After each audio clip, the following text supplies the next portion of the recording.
It'll always be slow, but at least it will go. You best not get my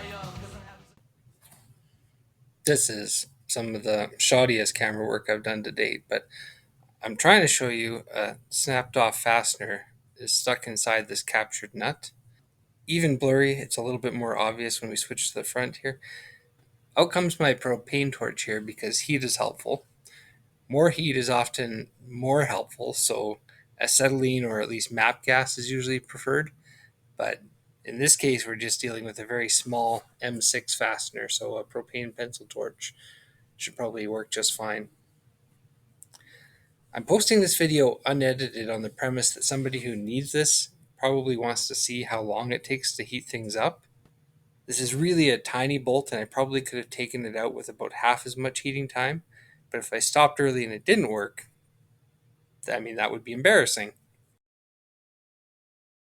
I should mention that if you heat a bolt in this manner, you probably should replace it after.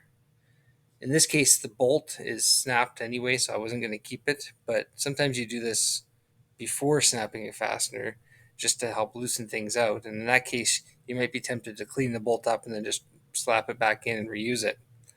And the problem is that when you've heated the bolt, that ruins the temper of the steel.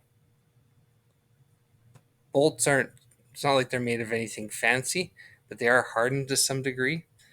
That kind of corresponds with the various bolt grades that you'll find. So once you heat them up, you've effectively annealed it, and it might as well be mild steel.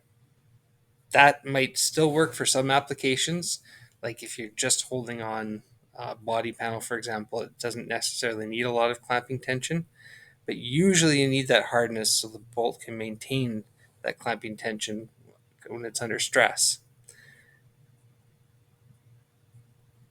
The interesting thing about using heat is that it's only a little effective because of the different expansion rates between the two metals. What actually helps the most is that rust acts as an insulator.